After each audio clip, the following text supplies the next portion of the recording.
ED. ഉദ്യോഗസ്ഥൻ പ്രതിയായ കൈക്കൂലി കേസിൽ വിവരങ്ങൾ കൈമാറാൻ ആവശ്യപ്പെട്ട് ഇ.ഡിക്ക് നോട്ടീസ് നൽകി വിജിലൻസ്.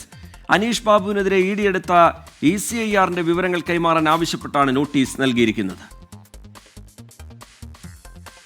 നമുക്ക് ഈ കേസുമായിട്ട് ബന്ധപ്പെട്ട് അപ്പോൾ നമ്മൾ 22-ാം തീയതി ഒരു നോട്ടീസ് കൊടുത്തിട്ടുണ്ട്, ഒരു ലെറ്റർ കൊടുത്തിട്ടുണ്ടായിരുന്നു ആ കേസിലേക്ക് ഡീറ്റെയിൽസ് തരണമെന്ന് പറഞ്ഞിട്ട്. അപ്പോൾ അവർ നല്ല രീതിയിൽ പ്രതികരിച്ചു, ഇ.ഡി. ഓഫീസേഴ്സ് നല്ല രീതിയിൽ പ്രതികരിച്ച് അവർ നമുക്ക് നിങ്ങൾ സ്പെസിഫിക് ആയിട്ട് ഒരു റെക്കോർഡ്സ് ആവശ്യപ്പെടുകയാണെങ്കിൽ നിങ്ങളത് ചോദിക്കൂ, അപ്പോൾ ഞങ്ങൾ വേണ്ട നോക്കിയിട്ട് ചെയ്യാം എന്ന് പറഞ്ഞിട്ടുണ്ടായിരുന്നു. അതിൻ്റെ അടിസ്ഥാനത്തിൽ നമ്മളിന്ന് സ്പെസിഫിക് ആയിട്ട് വേണ്ട റെക്കോർഡ്സ് എന്നൊക്കെയാണ് അത് തരണം എന്ന് പറയാൻ വേണ്ടിയിട്ട് നമ്മുടെ ഓഫീസേഴ്സ് ഒരു ലെറ്റർ കൊടുക്കാൻ പോയതാണ്. അല്ലാതെ അവിടെ ഒരു പരിശോധനയൊന്നും ഉണ്ടായിരുന്നില്ല. നിതിൻ അംബുജൻ വിവരങ്ങളുമായി കൊച്ചിയിൽ നിന്ന് ചേരുന്നുണ്ട്.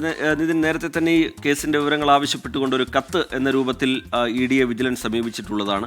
ഇപ്പോഴത് അല്പം കൂടി അതിന്റെ ഔദ്യോഗിക സ്വഭാവത്തിൽ അത് ആവശ്യപ്പെടണം എന്നുള്ള ഇ.ഡിയുടെ നിർദ്ദേശത്തിന് പിന്നാലെ വിജിലൻസ് നോട്ടീസായി അത് നൽകുന്നു.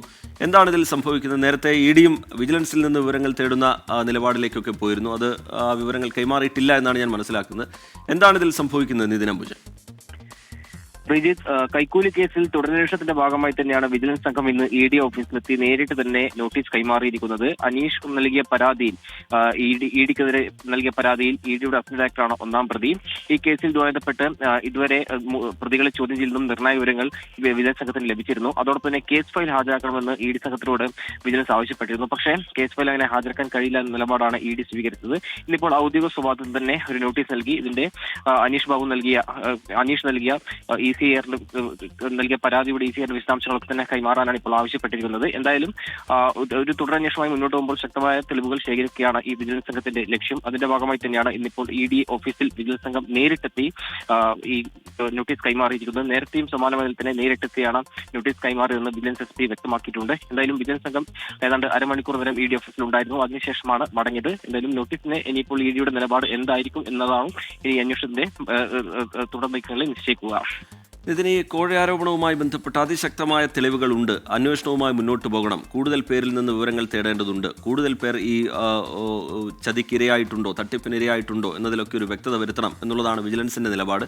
ഈ ഘട്ടത്തിൽ എത്രത്തോളം ആ അന്വേഷണത്തിൽ മുന്നോട്ട് പോകാൻ വിജിലൻസിന് കഴിഞ്ഞിട്ടുണ്ട്? ഇതിൽ ഈ ഇ.ഡിയോട് ആവശ്യപ്പെടുന്ന രേഖകൾ ഇനിയുള്ള നീക്കങ്ങളിൽ എത്രത്തോളം പ്രധാനമാണ് നിതിൻ?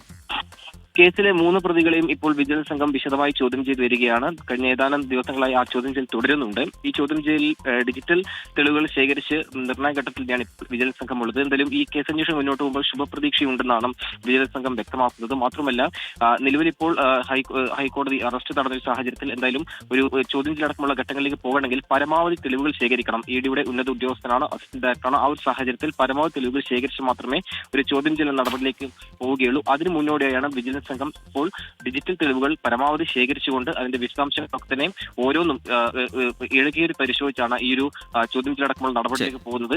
എന്തായാലും അതിന് മുന്നോടിയായി തന്നെ ഈ ഡിജിറ്റൽ നിന്നും പരമാവധി തെളിവുകൾ ശേഖരിക്കുക, അതോടൊപ്പം തന്നെ ഈ പ്രതികളിൽ നിന്നും പരമാവധി വിവരങ്ങൾ ശേഖരിച്ച ശേഷം മാത്രമേ ആ ഒരു നടപടിയിലേക്ക് പോവുകയുള്ളൂ. എന്തായാലും ഈ കേസുമായി ബന്ധപ്പെട്ട രേഖകൾ മുഴുവൻ ഹാജരാക്കണമെന്ന് ആവശ്യപ്പെട്ടാണ് ഇപ്പോൾ ഇ.ഡി ഓഫീസിൽ വിജിലൻസ് സംഘം നേരിട്ടെത്തി നോട്ടീസ് കൈമാറിയത്. ഇ.ഡി ഉദ്യോഗസ്ഥൻ പ്രതിയായ കൈക്കൂലി കേസിൽ വിവരങ്ങൾ കൈമാറാൻ ആവശ്യപ്പെട്ട് ഇ.ഡിക്ക് നോട്ടീസ് നൽകിയിരിക്കുകയാണ് വിജിലൻസ്. അനീഷ് ബാബുവിനെതിരെ ഇ.ഡി എടുത്ത ECIRന്റെ വിവരങ്ങൾ കൈമാറണം എന്നാവശ്യപ്പെട്ടുകൊണ്ടാണ് വിജിലൻസ് ഇ.ഡിയെ സമീപിച്ചിരിക്കുന്നത്.